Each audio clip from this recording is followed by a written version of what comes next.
자, 말세 징조, 이건 두 대지로 되어 있습니다. 두 대지.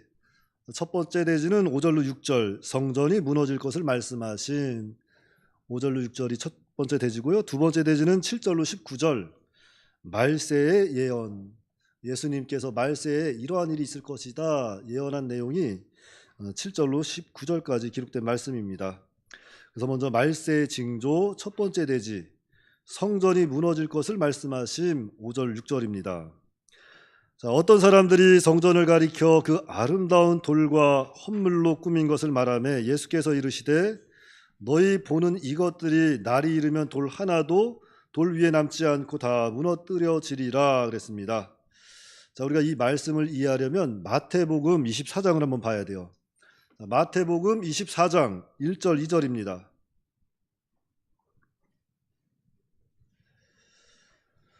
마태복음 24장 1절 2절 제가 봉독해 드리겠습니다.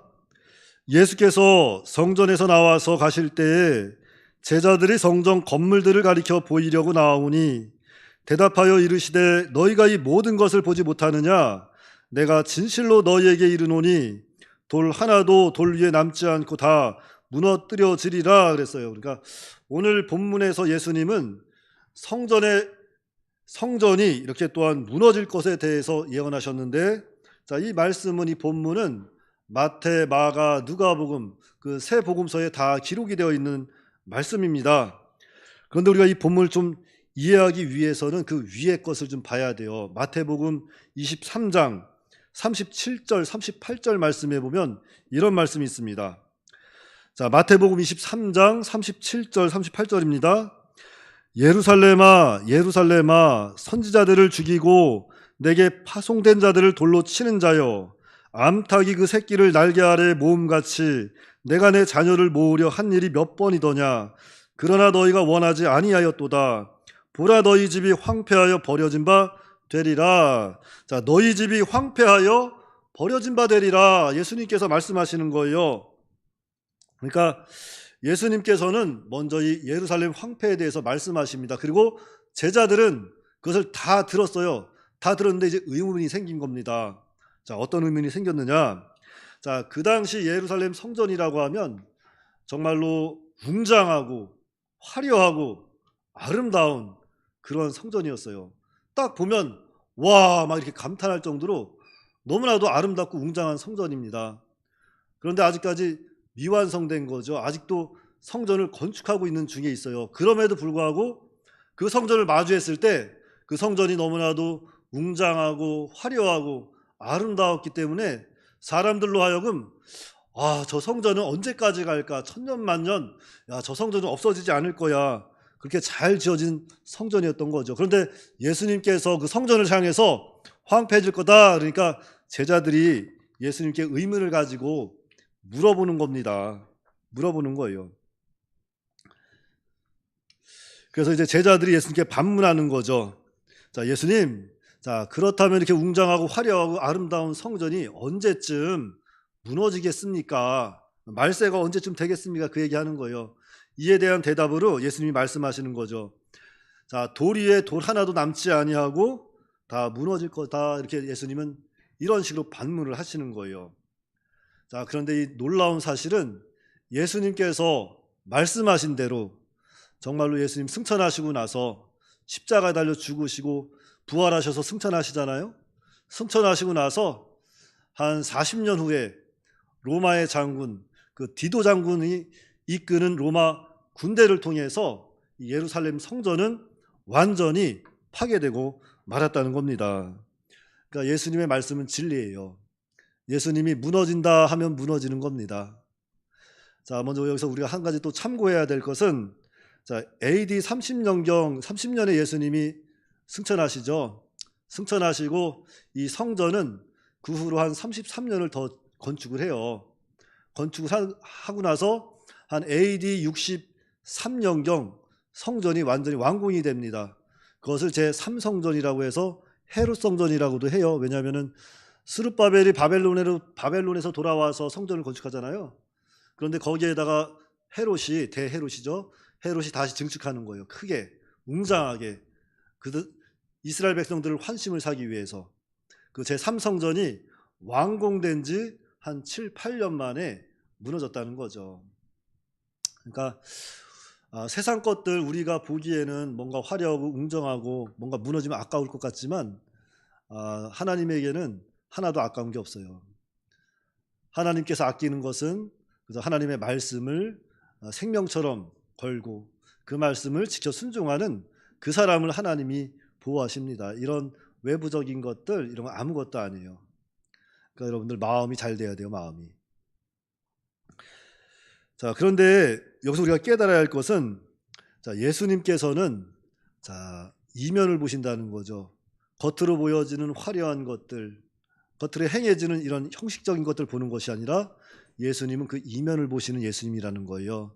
자, 그렇다면은 이 예루살렘 성이 얼마나 황폐했으면, 얼마나 타락했으면 하나님께서 그 도리에 돌 하나도 남지 않고 그 성을 무너뜨릴 거다 이렇게 경고하셨을까? 자, 말라기 한번 보세요. 말라기 1장입니다. 자, 말라기 1장 7절부터 9절 말씀 먼저 볼게요. 자, 구약 성경 맨 마지막 성경이에요. 말라기 1장. 잘 들리세요? 안 들릴까 봐 크게 하는 거예요, 지금 제가. 원래 목소리도 작은데. 새벽에 나오신 분들은 다 알아요, 저 목소리 작은 거. 근데 어르신들 많이 계셔가지고 크게 하는 거예요.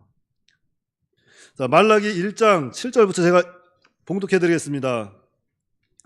너희가 더러운 떡을 나의 제단에 드리고도 말하기를 자, 우리가 어떻게 주를 더럽게 하였나이까 하는도다. 이는 너희가 여호와의 식탁은 경멸히 여길 것이라 말하기 때문이라. 만군의 여호와가 이르노라. 너희가 눈먼 희생제물을 바치는 것이 어찌 악하지 아니하며 저는 것 병든 것을 드리는 것이 어찌 악하지 아니하냐. 이제 그것을 너희 총독에게 드려보라. 그가 너를 기뻐하겠으며 너를 받아주겠느냐. 만군의 여호와가 이르노라. 너희는 나 하나님께 은혜를 구하면서 우리를 불쌍히 여기소서 하여 보라. 너희가 이같이 행하였으니 내가 너희 중 하나인들 받겠느냐. 그러면서 12절부터 보시면 그러나 너희는 말하기를 여호와의 식탁은 더러워졌고 그 위에 있는 과일은 곧 먹을 것은 경멸히 여길 것이라 하여 내 이름을 더럽히는도다. 만군의 여호와가 이르노라. 너희가 또 말하기를 이 일이 얼마나 번거로운고 하며 코웃음치고 훔친 물건과 저는 것 병든 것을 가져왔느니라. 너희가 이같이 봉헌물을 가져오니 내가 그것을 너희 손에서 받겠느냐. 이는 여호와의 말이니라. 자, 이 이스라엘 백성들이 타락상을 보여주고 있는 거죠. 자, 이스라엘 백성들 바벨론 왜 포로됐습니까? 죄 때문에 포로된 거예요. 죄 때문에 죄져서 하나님 말씀 순종하지 않고 죄져서 포로된 건데, 자, 바벨론 포로에서 돌아온 지 한 세대도 지나지 않아서 이런 엄청난 죄악성들이 이스라엘 백성 가운데 예루살렘 성 안에서 행해지고 있었던 거예요. 그런데 아직은 예수님 오시기 한 400년, 한 300년 이상 남아 있잖아요. 예수님 오시기 전에도 이렇게 타락을 했으니 예수님 당시에는 얼마나 타락했을까 우리가 한번 생각해 봐야 돼요. 자, 그러면 예수님 승천하시고 나서 지금 얼마나 지났죠? 한 2000년 넘게 지났잖아요. 자, 우리 교회들 한번 봅시다. 내 마음을 한번 봅시다. 나는 타락했을까요? 안 했을까요? 여전히 타락하고 여전히 죄인이죠. 세상을 보세요. 얼마나 타락하고 죄악이 가득한지. 그래도 우리가 감사한 건 우리가 회개하고 하나님께 자복하면 용서해 주시고 받아주신다는 거죠.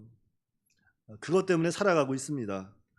그런데 이들이 회개를 안 하는 거예요. 그러니까 예루살렘 성전이 외적으로는 참 아름답고 웅장하고 화려하고 뭔가 거룩해 보였지만 그 안에서 행해지는 여러 가지 종교적 타락이 이들로 하여금 하나님으로 하여금 이들을 심판할 수밖에 없는 그러한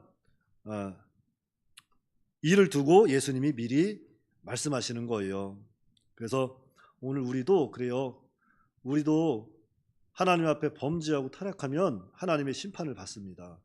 반드시 받아요. 하나님께서 자기 백성을 늘 권고하시니까, 징계하시니까 반드시 받습니다. 그리고 여기서 또 한 가지 우리가 기억해야 할 것은 이 예루살렘이 무너지는 것, 이 세상은 장차 망한다는 거죠. 장망성, 장망성이라고 해서 이 세상을 가리켜 장망성, 장차 망할 성이다. 우리가 다 망할 성에 살아가고 있습니다. 그래서 우리가 어차피 망할 세상에서 어떻게 살아야 되겠습니까? 하나님 붙잡고 살아야죠. 하나님 말씀 붙잡고 사는 겁니다. 그러할 때 하나님이 붙잡아 주시고 일으켜 세워 주시고 보호하시고 말씀을 깨닫게 하셔서 인도하시는 거예요. 그러니까 말세의 때에 더욱더 부지런히 하나님의 말씀을 사모하고 읽고 듣고 그 말씀 지키는 저희가 다 되어야 합니다. 자, 말세의 징조 두 번째 대지는 말세의 예언입니다. 말세의 예언. 자, 그래서 두 번째 대지 말세의 예언 그 첫 번째 소지는 자, 거짓 선지자의 미혹을 받지 말아야 함. 7절 8절입니다. 자, 그들이 물어 이르되 선생님이여 그러면 어느 때 이런 일이 있겠사오며 이런 일이 일어나려 할 때 무슨 징조가 있사오리이까? 이르시되 미혹을 받지 않도록 주의하라. 많은 사람이 내 이름으로 와서 이르되 내가 그라하며 때가 가까이 왔다 하겠으나 그들을 따르지 말라 그랬습니다. 자, 앞서 예수님은 예루살렘에 대하여 예루살렘의 멸망에 대하여 돌 위에 돌 하나도 남지 아니하고 다 무너질 것이다 이렇게 예언을 했는데 이에 대해 다시 제자들이 질문하는 거잖아요. 지금 예수님 그러면 이 일이 언제 일어나요? 이렇게 물어보는 거예요. 예수님 그러면 예수님께서 말씀하신 이 예루살렘 성에 있는 돌 위에 돌 하나도 남지 않고 무너지는 날이 언제쯤 있겠습니까? 이렇게 물어봤을 때 예수님께서 이 말세에 나타날 징조에 대해서 이렇게 말씀해 주시는데 자, 먼저는 이렇게 많은 사람들이 예수님의 이름으로 와서 내 이름으로 와서 때가 가깝다 이렇게 미혹을 하고 속인다는 거죠. 예수님의 이름으로 와서 때가 가깝다 선포하며 미혹을 한다는 겁니다.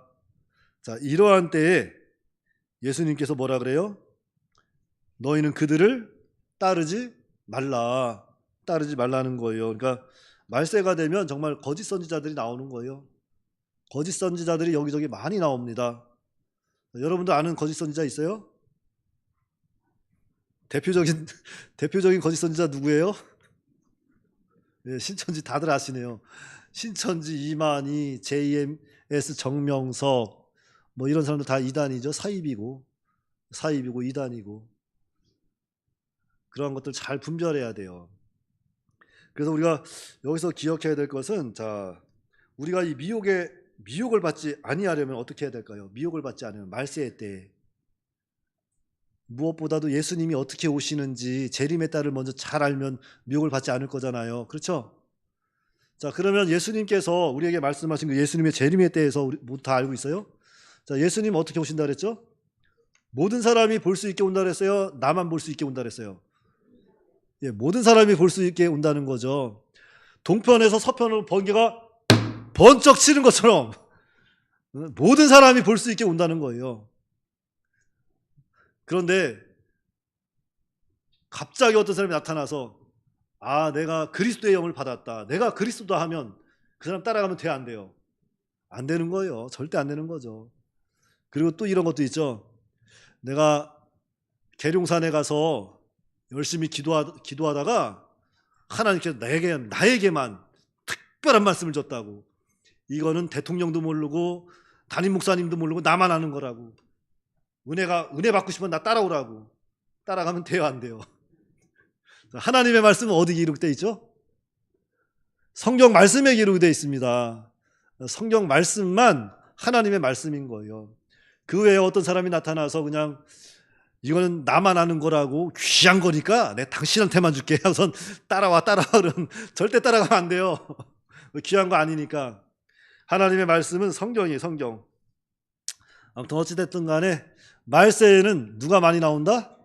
거짓 선지자가 나와서 미혹을 하는 거예요. 그럴 때 우리가 유혹을 당하지 않으려면은 예수님은 정말로 성경에 기록된 대로 모든 사람이 볼 수 있게 구름 타고 오십니다. 구름 타고 오세요. 그분만 예수님입니다. 그분만. 다른 사람은 절대 아니에요. 아셨죠? 네, 절대 그런 사람 따라가면 안 돼요. 그리고 말세의 예언 두 번째 소지는 전쟁의 소문이 있음 9절로 10절입니다. 자, 난리와 소유의 소문을 들을 때 두려워하지 말라. 이 일이 먼저 있어야 하되 끝은 곧 되지 아니하리라. 또 이르시되 민족이 민족을 나라가 나라를 대적하여 일어나겠고.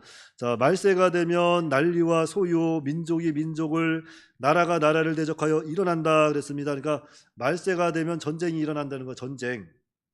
자, 이것은 예수님이 말씀하신 거니까 전쟁이 일어나겠어요, 안 일어나겠어요? 반드시 일어나는 거예요. 난리와 소요, 이런 나라가 나라를 대적하고 민족이 민족을 대적하는 이 일이 반드시 일어납니다. 그래서 어떤 학자들은 이 말세 때를 제 3차 세계대전으로 이렇게 또 해석을 하고 있는 학자들도 있습니다. 아마 3차 세계대전이 일어나서 핵전쟁이 일어나서 그 많은 사람들이 이렇게 또 하나님의 심판을 받지 않을까, 이렇게 보는 학자들도 간혹 있기는 있는데, 자, 그때는 누구만 하신다? 예, 하나님만 하신다. 다 추측일 뿐이에요. 다 추측일 뿐이고, 그때는 아무도 몰라요. 아들도 모르고 저도 모르고 천사도 모르고 오직 아버지 하나님만 아시고, 하나님께서 그때를 주장하시는 겁니다. 그러니까 그런 말에도 현혹되지 마시고, 그런 말 때문에 옆에서 전쟁 났다고 두려워하지 마시고, 그래서 지금 우리는 뭐 하면 돼요? 하나님의 말씀을 한 말씀 한 말씀 나에게 주신 말씀이다, 잘 받아서 그 말씀 생명 삼아서 순종하고 나아가는 거예요. 그리하면 때가 되면 하나님께서 올라와라 하면 그냥 올라가면 되는 겁니다. 안 올라가려고 버티지 말고 올라와라 그럼 올라오시는 거예요. 아셨어요? 네. 자, 말세 예언 세 번째 소지는 지진과 기근과 전염병이 있음 11절입니다. 자, 곳곳에 큰 지진과 기근과 전염병이 있겠고, 자, 말세가 되면 곳곳에 큰 지진이 일어나고, 이렇게 또한 기근과 전염병이 있다 그랬어요. 사실 예수님 승천하시고 나서 이 지구상에는 전쟁과 기근, 이러한 지진과 전염병, 이러한 것들이 끊이지 않고 지속적으로 이어져 오고 있습니다. 그렇죠? 계속 이런 일은 지속적으로 이루어지고 있어요. 그래서 앞으로도 이러한 일은 계속 남아 있을 겁니다. 그런데 여기서 큰 지진이라고 그랬잖아요. 큰 지진. 이거는 전에 없었던 큰 지진, 환란이 온다는 거예요. 그러니까 전에 없었던 큰 지진, 큰 환란이 오면 우리는 이렇게 생각하면 됩니다. 아하, 이제 주님이 오시겠구나 하고선 기름 준비 잘하고 등불을 잘 밝히고선 오시는 주님을 어떻게 해야 되겠어요? 두 팔 벌려서 맞이하면 되는 거예요. 마라나타, 주 예수여 어서 오시옵소서 기다리고 있었습니다. 그래서 주님을 맞이하는 거예요. 기쁨으로 맞이하는 겁니다. 근데 하나도 안 기뻐하는 것 같아요. 나만 기쁜가? 저만 기쁜 거예요 지금? 주님이 그룹 타고 오실 때 그 모습을 상상해 보세요. 그래서 나팔 소리와 호령 소리를 천군 천사를 대등하고 딱 오시면서 그 정말 우리가 감히 상상할 수 없는 그런 하나님께서, 예수님께서 어떤 모습으로 상상해 보세요. 그리고서 그 예수님이 나를 불러주는 거예요. 내 이름을 부르시는 겁니다. 영광아 올라와라. 여러분들 이름 불리는 것 같아요? 그러면 아이고 주여 어서 오시옵소서 그래서 올라가는 거예요. 그냥 미련둘 거 없어요. 미련둘 거 없습니다. 제가 결혼한 지 지금 3년 차잖아요. 미련 안 두고 올라갈 거예요. 당장 올라갈 겁니다. 아무튼 올라갈 거예요. 아무튼 여러분들도 주님이 불러주시면 주여 감사합니다 올라가세요. 올라가세요. 주님 나라 소망하셔야지. 이 세상 아무것도 아니에요. 장차 망할 성 아무것도 아닙니다. 그러니까 세상에 소망 두지 마시고 미련 두지 마세요. 자식들이 속썩인다고 해서 원망하지 마시고, 남편이 속썩인다고 해서 원망하지 마시고, 남편 먼저 갔다 해서 슬퍼하지 마시고, 그저 이 땅 정말 하나님께서 정말 믿음 생활 잘하라고, 좀 더 하나님과 동행하라고 날 여기 붙잡아 두셨구나 생각하고 하루하루 소망을 가지고 살아가시기 바랍니다. 정말 우리는 외모가 빛나는 사람이 되면 안 되고 마음이 빛나는 사람이 돼요. 마음이 빛나는 사람. 하나님 소망하는 사람들이 빛을 발하는 사람들입니다. 자, 말세 예언 네 번째 소지는 큰 박해가 있음 12절 13절입니다. 자, 이 모든 일 전에 내 이름으로 말미암아 너에게 손을 대어 박해하며 회당과 옥에 넘겨주며 임금들과 집권자들 앞에 끌려가려니와 이 일이 도리어 너에게 증거가 되리라. 자, 말세가 되면 그리고 교회가 그리고 그리스도인들이 박해를 당하는 거예요. 정말로 교회가 박해를 당하고 그리스도인들이 박해를 당합니다. 교회가 문을 닫고 그리스도인들이 막 끌려가서 그냥 매맞고 죽임을 당하고 그런 일이 벌어지는 거예요. 이것은 뭐 예수님 승천하시기 전부터도 그리스도에 대한 박해는 많았잖아요. 그래서 이러한 여러 가지 성경을 근거로 해서 많은 학자들이 아마 지금 우리가 사는 이 시대가 바로 세상의 끝이 아닌가 이렇게 또 보기도 해요. 말세 지말, 세상의 끝. 근데 세상의 끝은 누구만 하신다고요? 하나님만 하신다. 하나님만 하시는 거예요. 자, 그래서 말세가 되면 이렇게 그리스도인들이 박해를 당하고 왕들과 총독 앞에 끌려가고 옥에 갇히고 죽임을 당하는 거예요. 그런데 그 박해로 인해서 하나님은 영광을 받으시는 겁니다. 왜냐하면 그 일을 통해 성도의 신앙과 복음이 모든 사람에게 증거가 되기 때문이에요. 증거. 자, 그래서 성도는 이렇게 믿음 준비를 잘 해야 됩니다. 믿음 준비를 잘 해서 박해받을 때 그 가운데 믿음을 더 잘 지키고 그 가운데 복음을 전해서 하나님께 영광을 돌리는 그러한 지혜롭고 복된 성도가 다 되어야 합니다. 자, 그럼 우리가 어떻게 이러한 때에 은혜 받을 수 있을까? 우리가 찬송가 하나 합시다. 찬송가 336장. 우리 반주자님 336장 반주 좀 해주세요. 자, 찬송가 336장입니다. 나도 이러한 믿음 주소서 하는 기도하는 마음으로 우리가 찬송 한번 해야 되겠어요. 찬송가 336장입니다.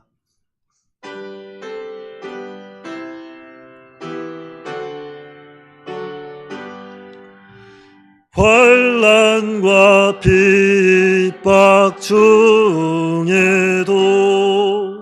성도는 신앙 지켰네.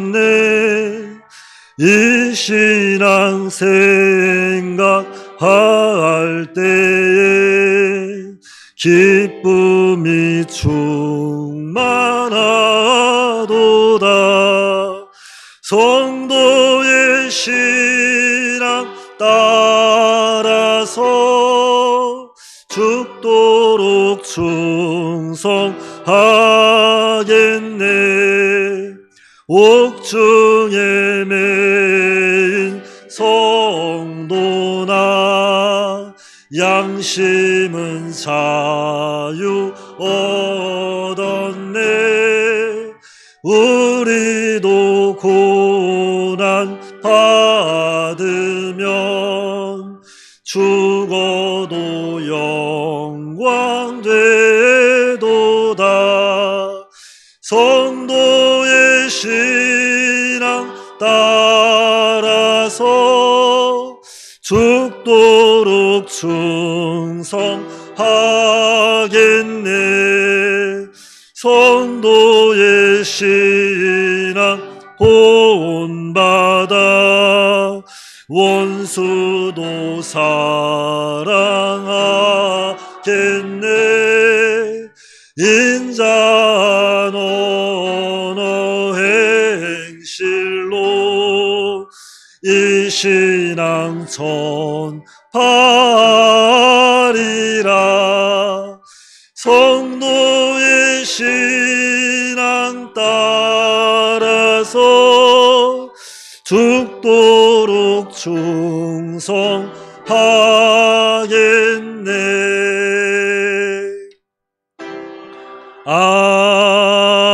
아멘. 예, 아멘입니다.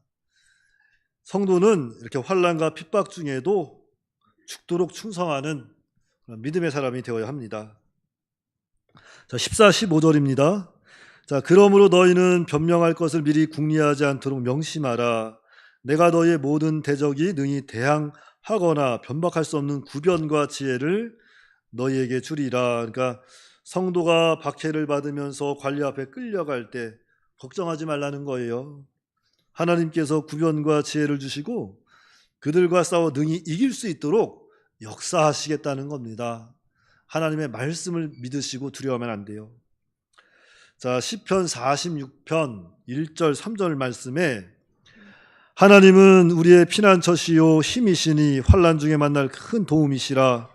그러므로 땅이 변하든지 산이 흔들려 바다 가운데 빠지든지 바닷물이 솟아나고 뛰놀든지 그것이 넘침으로 산이 흔들릴지라도 우리는 두려워하지 아니하리로다 그랬어요. 그러니까 천지가 개벽하는 이러한 놀라운 환난이 있을 때라도 두려워하지 아니하겠다. 왜냐?